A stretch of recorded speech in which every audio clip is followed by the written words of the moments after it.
اعوذ باللہ من الشیطان الرجیم بسم اللہ الرحمن الرحیم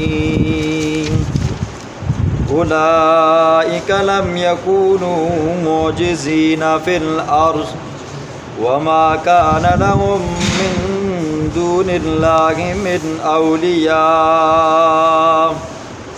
یضاعف لهم العذاب ما كانوا يستطيعون السمع وما كانوا يبصرون صدق الله العظیم۔ کل کے درس میں آپ نے آخر میں سنا اللہ رب العزت نے ظالموں کے 3 اوصاف بیان فرمائے۔ نمبر 1، جو لوگ اللہ کے راستے سے لوگوں کو روکتے ہیں، فرمایا یہ بڑے ظالم ہیں۔ نمبر 2، جو لوگ دین کے اندر، اسلام کے اندر، قرآن کے اندر کجیاں، ٹیڑھے پن، کیڑے نکالنے کی کوشش کرتے ہیں، فرمایا یہ ظالم ہیں۔ تیسرے نمبر پر فرمایا جو آخرت کا انکار کرتے ہیں یہ بھی ظالم ہیں۔ آج ان ظالموں کا انجام اللہ بیان فرماتے ہیں۔ پہلی آیت میں اللہ فرماتے ہیں اولئک لم یکونوا، یہ لوگ لم یکونوا نہیں ہیں، معجزین عاجز کرنے والے اللہ کو، فی الارض زمین کے اندر۔ اور نمبر 2، وما کان لہم، اور نہیں ہے ان کے لیے من دون اللہ، اللہ کے سوا، من اولیاء کوئی دوست۔ یضاعف لهم العذاب، دگنا کیا جائے گا ان کے لیے عذاب۔ ما كانوا يستطيعون السمع، نہیں تھے وہ سننے کی طاقت رکھتے تھے۔ وما كانوا يبصرون، اور دیکھیں جو بندہ اللہ کی باتیں، اللہ کی دین کو، پیغمبر کی شریعت کو نہیں مانتا، آیا وہ بندہ اللہ کو عاجز کر سکتا ہے؟ ساری دنیا مل جائے جی، گناہوں پہ آ جائے جی، اللہ کا کیا بگاڑ سکتی ہے؟ کچھ نہیں بگاڑ سکتی۔ ساری دنیا نیکیوں پہ آ جائے تو اللہ کے خزانوں میں کتنی کمی کر لے گی؟ کچھ بھی کمی نہیں ہوگی۔ اللہ فرماتے ہیں جو لوگ دین کے راستے کے اندر روڑے لٹکاتے ہیں اور راستے سے روکتے ہیں، دین کے اندر کسی قسم کی رکاوٹ بنتے ہیں، تو آیا یہ اللہ کو زمین میں عاجز کر سکتے ہیں؟ ہرگز نہیں کر سکتے۔ دنیا میں تو یہ چالیں چلتے ہیں، تو فرمایا یضاعف لهم العذاب، آخرت میں ان کے لیے ڈبل عذاب ہوگا۔ اللہ نے انہیں کان دیے تھے، آنکھیں دی تھی، تو ان کے اندر حق بات سننے کی بھی طاقت نہیں تھی اور حق بات دیکھنے کی بھی طاقت نہیں تھی۔ اولئک الذین خسروا انفسهم، مشرک بندہ قیامت والے دن پچھتائے گا جی۔ یہ دنیا کا نشہ ہے نا جی، یہ بندے کو جب چڑھ جاتا ہے نا جی، بس یہ سمجھو شراب تازی پی لی ہو، بندے نے چرس پی ہو یا پاؤڈر مارا ہو یا فیم ماری ہو نا جی، بندہ سمجھتا ہے میں ہیلی کاپٹر بن گیا ہوں، اس کو دنیا کا کوئی پتہ نہیں ہوتا۔ تو یہ دنیا کا نشہ ایسی چیز ہے نا جی، بندے کو آخرت سے بالکل غافل کر لیتا ہے۔ یہ اس کی مثال تھوڑی سی اور مہذب سمجھو جی، جب بندے کو آپریشن کے لیے لے کر جایا جاتا ہے نا یہ آپریشن تھیٹر کے اندر، تو ڈاکٹر یا تو پورا انجیکشن لگا کر پورا جسم سون دیتے ہیں، یا جس جگہ کو کاٹنا ہو یا جس جگہ کا آپریشن کرنا ہو اس جگہ کو سن کر دیتے ہیں۔ بندے کو نہیں پتہ ہوتا ہے جی میرے ساتھ کیا ہو رہا ہے کیا نہیں ہو رہا، تو بندہ بے ہوش بھی ہو جاتا ہے نا جی، بے ہوشی کے اندر بھی وہ ادھر کی ادھر مارتا ہے، ادھر کی ادھر مارتا ہے جی، عجیب و غریب قسم کی حرکتیں کرتا ہے۔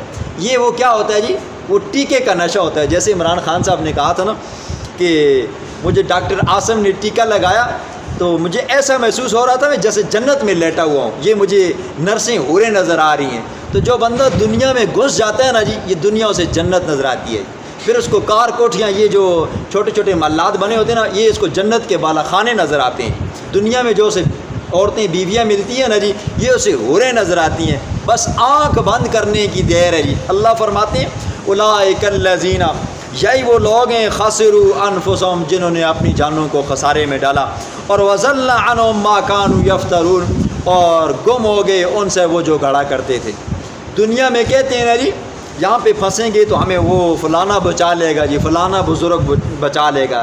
آج دنیا میں یہ حالت ہے، کہتے ہیں نا جی ہؤلاء شفعاؤنا عند اللہ، فلانا بزرگ فلانا استاد جی ہمیں بچا دے گا جی، اور قرآن یہ بھی کہتا ہے ما نعبدہم الا لیقربونا الی اللہ زلفیٰ، یہ دنیا میں ہم اللہ کے سوا غیروں کی جو عبادت کرتے ہیں نا اس لیے کرتے ہیں تاکہ یہ ہمیں اللہ کے قریب کر دیں۔ اور جو بندہ خود اللہ کے راستے سے ہٹا ہوا ہو وہ تمہیں کیا اللہ کے راستے کے قریب کرے گا؟ جو بندہ خود ڈاکٹر نہیں ہے وہ تمہیں کیا ڈاکٹری پڑھا کر ڈاکٹر بنائے گا؟ جو خود عالم نہیں ہے، مولوی نہیں ہے، مفتی نہیں ہے، وہ اگر کہے میں تمہیں عالم بناتا ہوں جی، مفتی بناتا ہوں، قاضی بناتا ہوں، تو خود بندے کو عقل دی ہے اللہ نے جی، سوچے نا جی، بھائی خود عالم نہیں ہو، مولوی نہیں ہو، ڈاکٹر نہیں ہو تو آپ مجھے کیسے بنا سکتے ہو؟ اس کے لیے سیکھنا پڑے گا جی، سیکھنا پڑے گا۔ فرمایا لا جرم، یقینی بات ہے، انہم فی الآخرۃ، بے شک وہ آخرت میں ہم الاخسرون، وہ سب سے زیادہ خسارہ اٹھانے والے ہوں گے۔ پہلے اللہ نے ان لوگوں کا ذکر فرمایا جو کافر ہیں، جو ظالم ہیں، ان کا ٹھکانہ آخرت میں بھی کیا ہوگا جی؟ جہنم ہوگا، آخرت میں پچھتائیں گے۔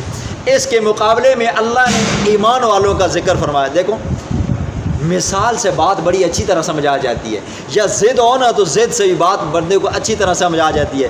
ایک طرف سردی ہو اور ایک طرف گرمی ہو، بندے کو سمجھ آتی ہے کہ بھئی ہاں ٹھنڈ اس کو کہتے ہیں، گرمی اس کو کہتے ہیں جی۔ ایک طرف کڑوا پڑھو اور ایک طرف میٹھا پڑھو تو بندوں کو سمجھ آتا ہاں یہ کڑوا ہے یہ میٹھا ہے۔ ایک بندے نے زندگی میں میٹھی چیز کھائی نہ ہو، اس کے سامنے کوئی بندہ حلوے کی تعریف کرے نا، وہ ایک بندے نے تعریف کی بھی تھی، خیر وہ لمبی ہو جائے گی، تو حلوے کی تعریف کرے جی، حلوہ ایسا ہوتا ہے، ایسے پکتا ہے، ایسے بنایا جاتا ہے، اتنا میٹھا ہوتا ہے، اتنا لذیذ ہوتا ہے، اتنا مزیدار ہوتا ہے، وہ بندے بھی کہے گا کہ پتہ نہیں وہ کوئی بہت بڑی بلا ہوگی۔ جس بندے نے کھایا نہ ہو جی، ہاں جس بندے نے کڑوا پن محسوس کیا ہو، میٹھا پن محسوس کیا ہو، کھایا ہو، تو اس کو پتہ چلے گا یہ چیز کڑوی ہے، یہ میٹھی ہے۔ تو اللہ نے کافروں کا بھی ذکر فرمایا، اب ایمان والوں کا ذکر فرمایا۔ فرمایا ان الذین آمنوا، بے شک وہ لوگ آمنوا جو ایمان لائے، وعملوا الصالحات، صرف ایمان نہیں لائے جی، لا الہ الا اللہ محمد رسول اللہ کلمہ پڑھ لیا پھر پوری زندگی مسجد کا منہ نہیں دیکھا، ایسا نہیں، وعملوا الصالحات، نیک اعمال کیے اپنی وسعت کے مطابق، اور وَأَخْبَتُوا إِلَىٰ رَبِّهِمْ، اور انہوں نے اپنے رب کے سامنے اپنے سر کو جھکا لیا آج جی کی، اے اللہ تو ہمارا خالق ہے، تو ہی ہمارا مالک ہے، تیرے علاوہ کوئی خالق مالک رازق نہیں ہے، کوئی مشکل کشا حاجت روا کوئی بھی نہیں ہے تیرے علاوہ۔ فرمایا اولئک اصحاب الجنہ، ایسے لوگوں کا ٹھکانہ کیا ہے جی؟ جنت ہے، ہم فیہا خالدون، ہمیشہ وہ رہیں گے جی اس میں۔ مثل الفریقین، اللہ نے کافر کی بھی مثال دی، مومن کی مثال دی، مومن کی بھی مثال دی، مشرک کی مثال دی، اور مثال دے کر سمجھایا۔ فرمایا مثل الفریقین، مثال دو فریقوں کی، کل اعمیٰ، جیسا کہ اندھا، والاصم، بہرا، نمبر دو والبصیر اور والسمیع، دیکھنے والا سننے والا۔ دو فریقوں کی مثال، نمبر ایک جو اندھا بھی ہے اور بہرا بھی ہے، دوسرا دیکھتا بھی ہے سنتا بھی ہے۔ فرمایا حل یستویان مثلا، کیا یہ دونوں برابر ہو سکتے ہیں؟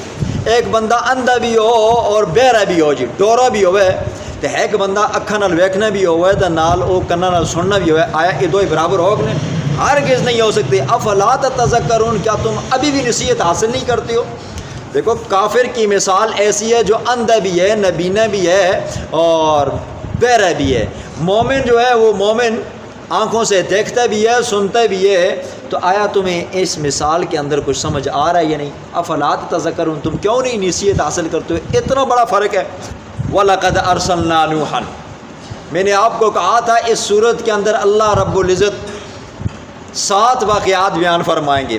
پہلا واقعہ اللہ بیان فرماتے ہیں حضرت نوح علیہ الصلوۃ والسلام۔ نوح علیہ الصلوۃ والسلام کے بارے میں آتا ہے، تاریخ کی کتابوں میں لکھا ہے حضرت نوح علیہ الصلوۃ والسلام کا اصل نام عبد الغفار تھا، اصل نام عبد الغفار تھا۔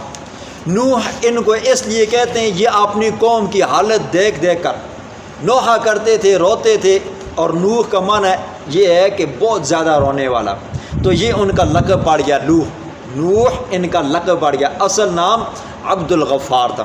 نوح علیہ الصلوۃ والسلام کے بارے میں قرآن میں آتا ہے فَلَبِثَ فِيهِمْ أَلْفَ سَنَةٍ إِلَّا 50 عاما، نوح علیہ الصلوۃ والسلام اپنی قوم میں رہے 1000 سنۃ، 1000 سال، الا 50 عاما، مگر 50 کام، یعنی کہ 950 سال، 950 سال تبلیغ کی، 1400 سال کل عمر پائی۔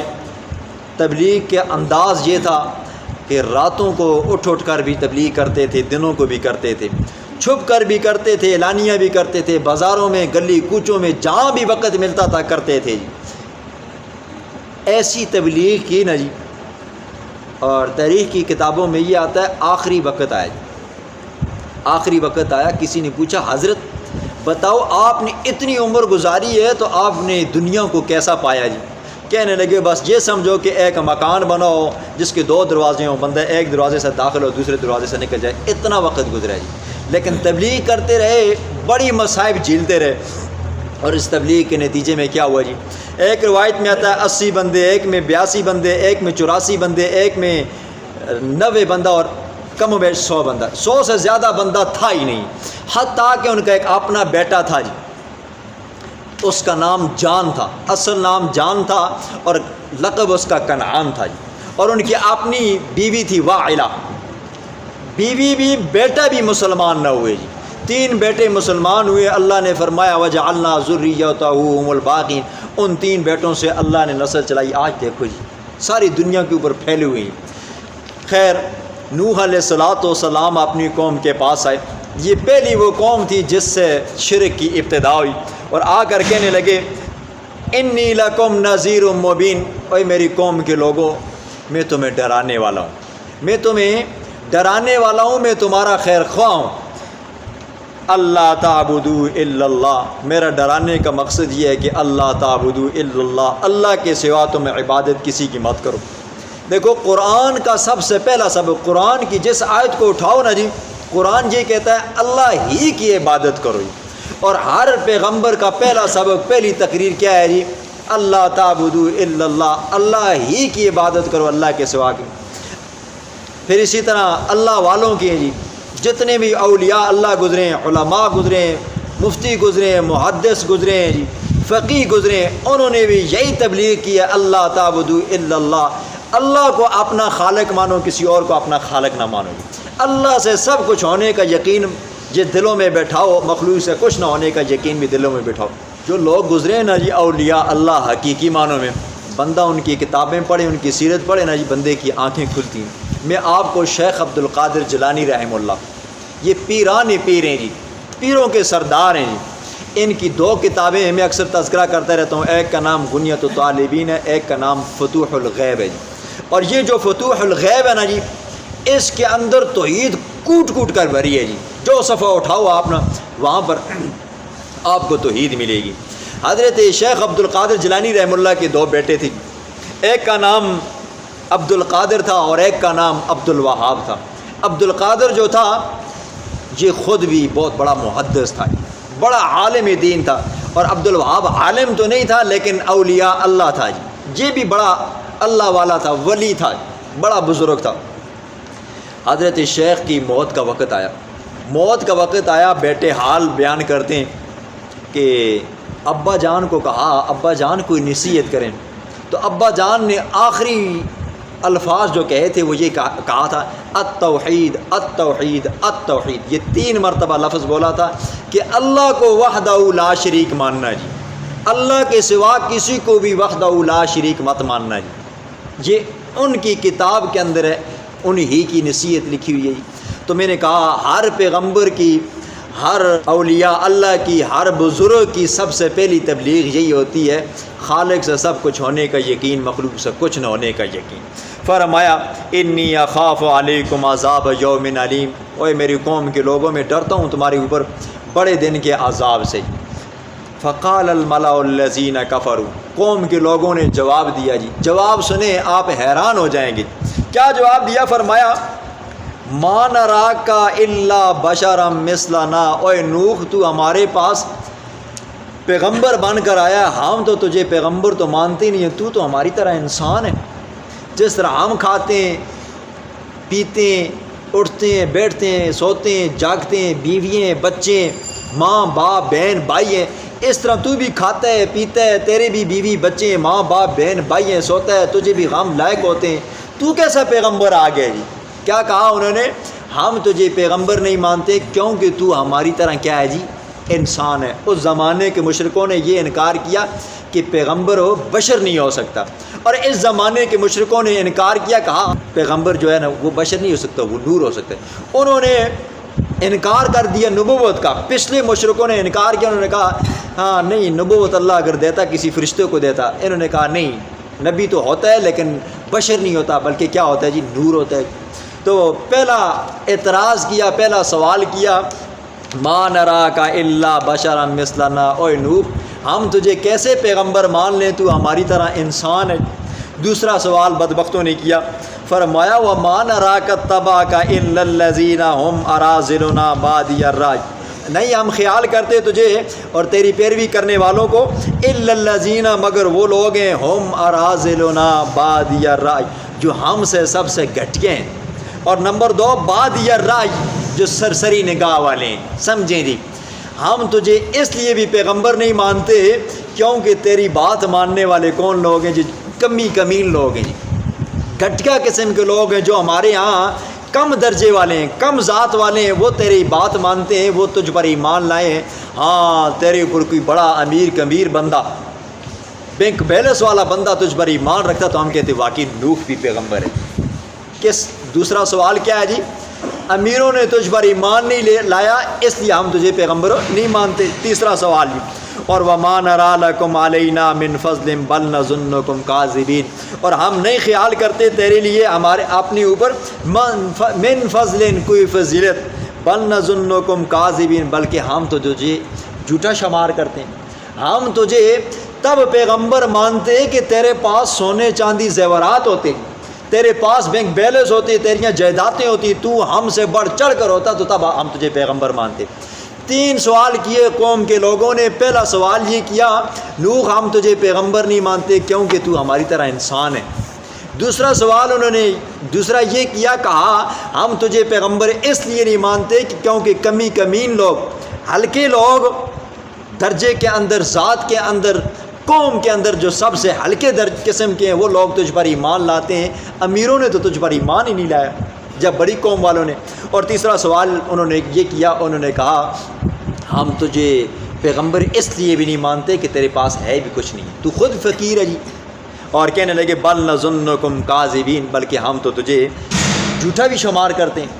آگے فرمایا حضرت نوح علیہ السلام نے جواب دیا، فرمایا یا قوم ارائیتم، اوے میری قوم کے لوگوں، ارائیتم بتاؤ مجھے، ان کنت علی بینۃ من ربی، اگر میں واضح دلیل کے اوپر ہوں اپنے رب کی جانب سے، اور وآتانی رحمۃ من عندی، پھر اس اللہ نے مجھے اپنی طرف سے رحمت دیا، نبوت عطا فرمائی ہے، فعمیت علیکم، پس وہ رحمت، وہ نبوت کی نشانیاں تمہاری اوپر پوشیدہ ہو گئی ہیں، انلزمکموہا، کیا ہم ان چیزوں کو لازم کر سکتے ہیں، ہم تمہیں زبردستی مسلمان بنا سکتے ہیں، وانتم لہا کارہون، حالانکہ تم تو ناپسند کرتے ہو، تم تو ایمان لانا ہی پسند نہیں کرتے ہو۔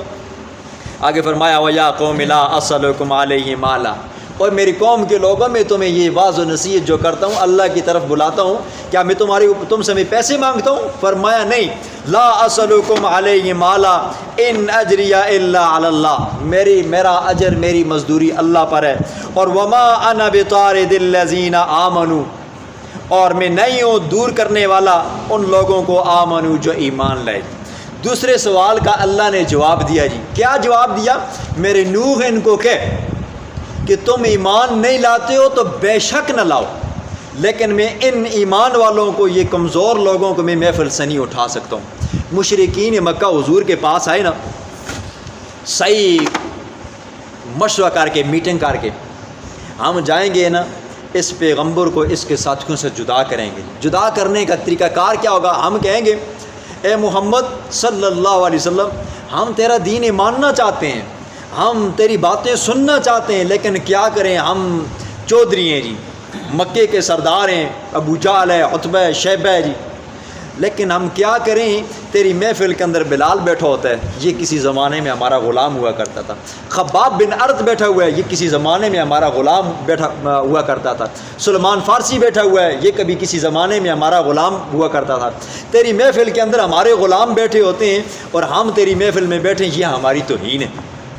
اللہ نے فرمایا وَلَا تَطْرُدِ الَّذِينَ يَدْعُونَ رَبَّهُمْ بِالْغَدَاةِ وَالْعَشِيِّ يُرِيدُونَ وَجْهَهُ، میرے پاک پیغمبر کبھی سوچنا بھی مت، تیرے صحابہ کی ادائیں مجھے اتنی پسند ہیں، یہ اگر ایمان نہیں لاتے بے شک نہ لائیں، لیکن ان کو دھتکارنا نہیں ہے۔ اللہ کو ایمان والوں کی چھوٹی سی چھوٹی ادا پسند ہوتی ہے، اور کافروں کا بے تحاشا مال لگانا، جو بھی ان کے پاس حسن و جمال ہو، دولت ہو، اللہ کو کچھ بھی پسند نہیں ہے۔ اللہ کو کیا پسند ہے؟ ان اکرمکم عند اللہ اتقاکم، وہ بندہ بڑا پسند ہے جو اللہ سے ڈرتا ہے۔ انہم ملاقو ربہم، بے شک یہ لوگ ملنے والے ہیں اپنے رب کو یقینی طور پر۔ اور ولکنی اراکم قوما تجہلون، ظالموں میں تو تمہیں جاہل سمجھتا ہوں، تم کیا کہتے ہو کہ میں ان غریب غربا کو محفل سے اٹھا دوں اور تم امیر میری محفل میں۔ دیکھو یاد رکھو جی، امیروں کی محفل کے اندر بندے کو اتنی عزت نہیں ملتی جتنی بندے کو غریبوں میں ملتی ہے۔ جتنے یہ ہمدرد غریب ہوتے ہیں نا، اتنے یہ امیر نہیں ہوتے جی۔ میں ایک اپنا ذاتی تجربہ بھی بتاتا ہوں، اور یہ آگے قرآن کی آیت بھی آ رہی ہے جی۔ دیکھو آپ کی خوشی ہو یا غم ہو نا جی، یہ غریب بندہ آپ کو کبھی نہیں چھوڑے گا، اور آپ کہیں پہ پھنس گئے ہو نا جی، آپ کو کوئی حاجت پیش آ گئی ہے جی، غریب بندہ جان نچھاور کرے گا، لیکن اگر آپ نے اس کا خیال کیا ہوگا جی۔ اسی طرح ایمان لانے کے اندر، مدارس کے اندر پڑھنے والے، اللہ کے راستے کے اندر چلنے والے نا جی، غریب غربا کی اکثریت ہوتی ہے، اور اللہ کے پیغمبر نے فرمایا طوبیٰ للغرباء، یہ غریبوں کے لیے بڑی خوشخبری ہیں جی، جنت میں غریب امیروں سے کئی سال پہلے جائیں گے۔ حضور سے صحابہ نے پوچھا یا رسول اللہ کیا وجہ ہوگی؟ فرمایا بینک بیلنس پیسے ہی نہیں ہوں گے تو حساب کتاب کس چیز کا ہوگا؟ اللہ فرمائے گا جاؤ جی، امیر بندہ یہ جو پیسے آئے ہیں نا، ان کا حساب دیتا رہے گا، کہاں سے لیے، کیسے خرچ کیے، کہاں پہ خرچ کیے، یہ جواب دیتے دیتے بندہ پھنس جائے گا۔ من نوقشا، جس بندے سے پوچھ تاچھ شروع ہو گئی نا جی، بس وہ بندہ سمجھ جائے کہ میں پھنس گیا ہوں۔ اللہ پوچھ تاچھ کرنے پہ آ جائے نا جی، پھر بندہ بچ ہی نہیں سکتا۔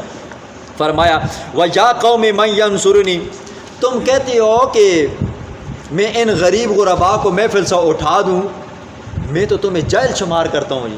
میں نے سمجھا کہ تم تو سمجھدار ہو گئے، پڑھے لکھے ہو، غریب جب ہو اللہ کی بات مانتے، تمہیں تو بطریق اولیٰ ماننی چاہیے، لیکن ضد اور ہٹ درمی بندے میں ہو تو وہ کہاں مانتا ہے۔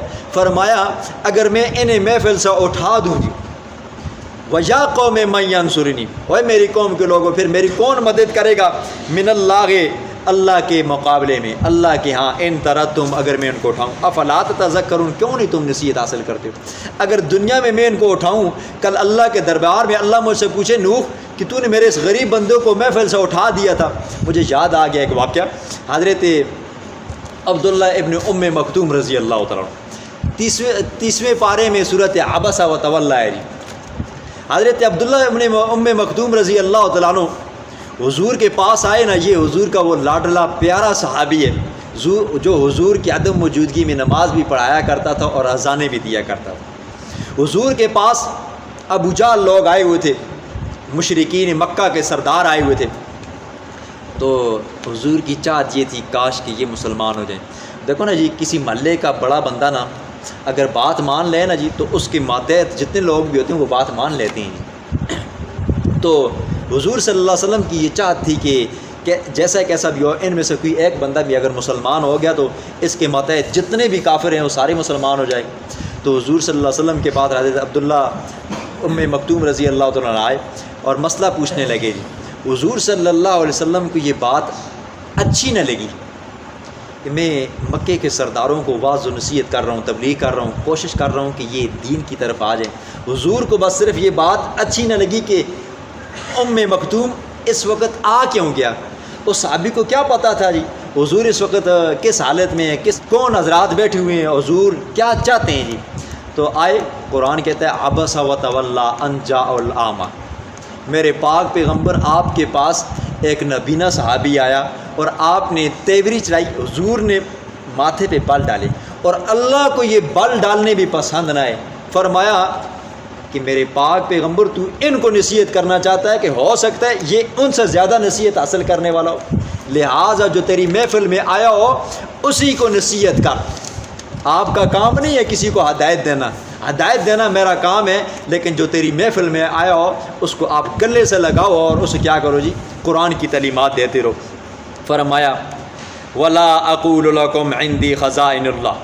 تیسرے سوال کا جواب انہوں نے کہا تھا نا کہ ہم تجھے اپنے اوپر کوئی فضیلت والا نہیں سمجھتے، تیرے پاس پیسے نہیں ہیں، سونے چاندی نہیں ہے۔ اور یہی سوال مشرکین مکہ نے حضور سے بھی کیا تھا، کہنے لگے لولا القی علیہ اسورۃ من ذہب، سورۃ زخرف کے اندر فرمایا یہ کیسا پیغمبر ہے، اس کے اوپر اللہ کی طرف سے سونے کے کنگر نہیں اتارے جاتے، سونے کے کنگر نہیں اتارے جاتے۔ اگر یہ پیغمبر ہوتا تو اس کے پاس بینک بیلنس ہوتا جی، اس کے پاس مکانات ہوتے، اس کے پاس بکریاں ہوتی، اس کے پاس جائیدادیں ہوتی، سب کچھ ہوتی۔ تو جائیدادوں کا ہونا یہ انہوں نے سمجھا کہ فضیلت والی بات ہے۔ تو اللہ نے فرمایا ولا اقول لکم عندی خزائن اللہ، میرے نوح، میرے محمد الرسول اللہ صلی اللہ علیہ وسلم کہ نہیں میں کہتا تمہارے لیے، میں نے تمہیں کب کہا ہے عندی خزائن اللہ، میرے قبضے میں اللہ کے خزانے ہیں، مجھے اللہ نے فلاں فلاں چیزیں دی ہیں، فلاں فلاں چیزیں دی ہیں، میں نے یہ کب کہا ہے؟ ولا اعلم الغیبہ، اور میں یہ بھی نہیں کہتا ہوں میں غیب کا علم رکھتا ہوں کہ اللہ مجھے دے گا بھی یہ نہیں دے گا جی۔ اور ولا اقول لکم انی ملک، میں نے تمہیں کب کہا ہے میں فرشتہ ہوں، میں تو انسان ہوں جی۔ میری ماں کا نام آمنہ ہے، حضرت نوح علیہ السلام اپنا تعارف کرایا جی، میں فلاں قبیلے سے ہوں، میرے فلاں ماں باپ ہیں، میری بیوی بچے ہیں جی، میں نے تمہیں کب کہا ہے میں فرشتہ ہوں۔ اور ولا اقول للذین تزدری اعینکم، اور میں یہ بھی نہیں کہتا ہوں ان لوگوں کے لیے تزدری اعینکم جنہیں تمہاری آنکھیں حقیر سمجھتی ہیں، لن یؤتیہم اللہ خیرا، کہ ہرگز نہیں دے گا ان کو اللہ بھلائی۔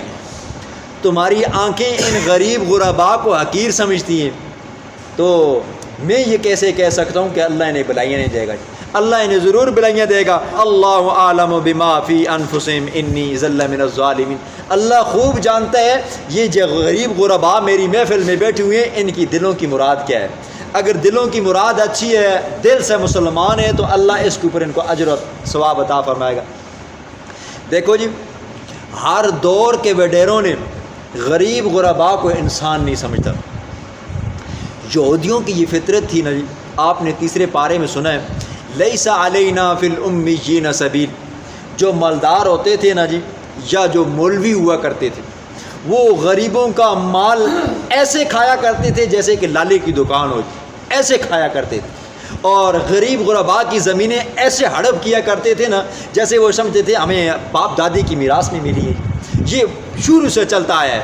نوح علیہ السلام کے وہ جو قوم کے سردار تھے نا جی، کٹر قسم کے کافر، کہنے لگے یہ مسلمان، یہ جو تمہارے اوپر ایمان لانے والے ہیں نا جی، ہمیں ان کو انسان ہی نہیں سمجھتے۔ کیوں یہ ہماری قوم کے اندر سب سے ہلکے سمجھے جاتے تھے۔ اور حضور صلی اللہ علیہ وسلم کے زمانے کے اندر بھی جو مشرک تھے نا، کافر تھے، وہ صحابہ کرام جو غربت کے زمانہ جنہوں نے کاٹا تھا، جنہوں نے غلامی کا زمانہ کاٹا تھا، وہ انہیں بھی انسان نہیں سمجھتے تھے۔ اسی طرح ایک فرعون گزرا ہے جی، موسیٰ علیہ السلام کے زمانے، وہ بھی کیا کرتا تھا، قوم موسیٰ سے دن رات بیکاریں نکالا کرتا تھا۔ اور آج بھی جاؤ نا یہ بڑے پنجاب کے اندر، عام پنجاب میں بھی آؤ، اور بھی کئی سارے علاقے ہیں جی، لوگوں نے بس جو ذات کے اعتبار سے بیچارے تھوڑے کم ہیں نا جی، ان کو نیچے دبایا ہوا ہے جی، بس اپنا غلام بنایا ہوا ہے جی۔ حالانکہ اللہ نے انسان کو آزادی دی ہے جی، ہر بندہ، ہر بچہ ماں کی پیٹ سے آزاد پیدا ہوا ہے، تو آپ کو غلام بنانے کا کوئی حق نہیں ہے جی۔ گلہ عام بندے سے نہیں ہے جی، جٹ جاہل بندے سے۔ کیوں؟ اس کو سمجھ نہیں ہے۔ جس کو سمجھ پہنچ گئی ہے، دین پہنچ گیا ہے، اور باوجود اس کے کہ وہ عالم، مولوی، قاضی ہوں، اور پھر وہ لوگوں کو اپنا غلام بنائے نا جی، اور ان سے بیگارے نکالیں اور ان کو اپنا ماتحت سمجھے نا، تو یہ کیا ہے جی؟ سراسر جہالت اور کفر ہے۔ یہ شرک ہے جی، یہ سب سے بڑا شرک ہے جو لوگوں کو اپنے آگے سجدہ کروائے۔ فرعون کیا کرواتا تھا؟ اپنے آگے لوگوں کو سجدے کروایا کرتا تھا۔ ہر دور کے فرعون گزرے ہیں جی، اللہ بچائے ایسے فرعونوں سے۔ فرمایا قالوا یا نوح قد جادلتنا، جب نوح علیہ السلام نے قوم کے لوگوں کے سامنے تبلیغ کی، انہیں سمجھایا، 950 سال تبلیغ کی۔ دیکھو نا جی، اسی سوارا دیہڑے جیسے ہم گشت کرتے ہیں نا جی، تو اسوں کو ویکھ کے یا تبلیغی حضرات کو ویکھ کے تسی لوگ ناسی کہنے ہو، سیدھی گل کریں جا وہ بندے جڑے تبلیغ نال نہیں بہنا چاہتے نا جی، وہ تبلیغیاں کو ویکھ کے نہ سنیں کدھر آ گئے ہو یار، جان ہی نہیں چھوٹتی ہے نا گرو، ٹھیک ہے۔ تو انہوں نے بھی کہا یہ نوح سے جان نہیں چھوٹنے والی، کہنے لگے قالوا یا نوح، اے نوح قد جادلتنا، تحقیق تو نے ہمارے ساتھ بڑا جھگڑا کیا ہے، اور فاکثر تجدالنا، پس تو نے بہت زیادہ جھگڑا کیا، 9.5 سال سے تو ہمیں کہہ رہا ہے اعبد اللہ، اللہ دی عبادت کرو، اللہ دی عبادت کرو، کسی اور دی عبادت مت کرو جی۔ ودّ ولا سواع ولا یغوث ویعوق ونسر، ان 5 بزرگوں کی عبادت مت کرو، اور یہ 950 سال سے سن سن کر کان پک گئے ہیں۔ پھر کیا کر جی، فأتنا بما تعدنا ان کنت من الصادقین، اب جس عذاب سے تو ہمیں ڈراتا ہے نا، فأتنا، پس لے آ، ان کنت من الصادقین، اگر تو سچوں میں سے۔ اور مشرکین مکہ کو جب اللہ کے پیغمبر نے خدا کی خدائی اور وحدانیت سمجھاتے رہے نا، کہ وہ ظالم بھی کیا کہنے لگے، اللہم ان کان ھذا والحق من عندک، اے اللہ اگر یہ پیغمبر سچا ہے، فامطر علینا حجارۃ من السماء، پھر آسمان سے ہمارے اوپر پتھر برسا۔ مشرک بندہ نا ضد میں آ جاتا ہے۔ دیکھو قوم نوح تباہ ہوئی، قوم لوط تباہ ہوئی، قوم ابراہیم تباہ ہوئی، قوم سمود تباہ ہوئی، قوم ہود تباہ ہوئی، جتنی بھی قومیں آئی تباہ ہوئی، صرف کس وجہ سے ہوئی؟ ضد کی وجہ سے ہوئی۔ کہنے لگی ہم تیری بات نہیں مانتے، کیا کر جی، عذاب لیا۔ وہ آپ نے عورت کا واقعہ سنا ہے نا جی، اس نے کہا میں پانی کے اندر ڈوبنا پسند کروں گی لیکن نوح میں تیرا کلمہ نہیں پڑھ سکتی، ٹھیک ہے، زنا کا بچہ ہاتھوں میں اٹھائے ہوئے، لیکن اللہ کے عذاب سے نہ ڈری، کہا تیرا کلمہ نہیں پڑھوں گی، مار تو جاؤں گی لیکن تیرا کلمہ نہیں پڑھوں گی۔ یہ ہوتی ہے ضد جی، ضد کا کوئی علاج نہیں ہے میرے بھائیوں۔ قال انما یاتیکم بہ اللہ ان شاء وما انتم بمعجزین، حضرت نوح علیہ السلام نے فرمایا دیکھو اگر اللہ سے تم عذاب کا مطالبہ کرتے ہو نا، تو اللہ کا عذاب آ جائے گا نا، تو پھر تم اسے عاجز نہیں کر سکتے۔ اللہ کے عذاب کو کون روک سکتا ہے؟ جن علاقوں کے اندر یہ عذاب آتے ہیں نا جی، سیلاب آتے ہیں، زلزلے آتے ہیں، یا زمینیں جل جاتی ہیں، یا کچھ اور آفتیں آ جاتی ہیں۔ یہ دیکھو کرونا آیا جی، کوئی روک سکتا ہے جی؟ کوئی نہیں۔ ویکسین بنائی ہے نا جی، کہتے ہیں کہ بھئی ویکسین روکے گی، حالانکہ اس کے ویکسین کے بارے میں بھی یہ کہتے ہیں کہ ویکسین لگاؤ 2 سال کے بعد مر جاؤ گی۔ کرونے کو بھی کوئی نہیں روک سکتا، تو پھر اللہ کے عذابوں کو کون روک سکتا ہے جی؟ کئی لوگ بندے مرے ہیں جی، لیکن پھر بھی ٹس سے مس نہیں ہوتے جی۔ وَلَا يَنْفَعُكُمْ نُصْحِي إِنْ أَرَدْتُ أَنْ أَنْصَحَ لَكُمْ، اوے میری قوم کے لوگوں عذاب تو مانگتے ہو، لیکن جس وقت عذاب آ جائے گا میرا اس وقت تمہیں واعظ و نصیحت کرنا پھر فائدہ نہیں دے گا جی۔ آج وقت ہے مان لو، لیکن اگر نہیں مانتے ہو کل پھر اس وقت نصیحت کرنا کوئی فائدہ نہیں دے گا۔ ام یقولون افترا، اس آیت کی 2 تفسیریں ہیں۔ ایک یہ ہے کہ مشرکین مکہ کہتے ہیں کہ محمد صلی اللہ علیہ وسلم اس قرآن کو گھڑ کر لے کر آتا ہے، تو اللہ نے چیلنج دیا تھا پھر تم بھی فصیح اور بلیغ ہو، تم بھی پھر اگر قرآن بنا سکتے ہو بنا کر لاؤ جی، اگر پورا نہیں لا سکتے 10 صورتیں لاؤ، 10 نہیں لا سکتے تو 1 صورت لاؤ، 1 نہیں لا سکتے تو فَأْتُوا بِسُورَةٍ، 1 صورت لے کر آؤ، قُلْ إِنَّا أَعْطَيْنَاكَ الْكَوْثَرَ، قُلْ اللَّهُ حَجْ جیسی بنا کر لاؤ، لیکن نہیں لا سکتے۔ اگر نوح علیہ السلام مراد ہوں تو ان کی قوم مراد یہ ہوگا کہ ان کی قوم کے لوگ کہنے لگے کہ نوح کیا کرتا ہے جی، یہ جھوٹ گاڑ دیا ہے۔ قُلْ إِنِ افْتَرَيْتُهُ فَعَلَيَّ إِجْرَامِي، اگر اس قرآن کو یا اس تعلیمات کو میں نے گڑھا ہے تو اس کا گناہ مجھ پر ہے، اور وَأَنَا بَرِيٌّ مِّمَّا تُجْرِمُونَ، میں بری ہوں اس سے جو تم کرتے ہو۔ تم کہتے ہو یہ پیغمبر اپنی طرف سے دین گڑھ کر ہمارے سامنے بیان کرتا ہے، تو یہ گڑھنا یہ گناہ مجھ پر ہوگا، تمہارے اوپر نہیں ہوگا، لیکن جو اعمال تم کرتے ہو میں اس سے بری ہوں۔ یہ وہ قوم کے حالات تھے جو اللہ نے بیان کیے، کل قوم کے اوپر عذاب کے جو واقعات ہوں گے اللہ اسے بیان فرمائے گا۔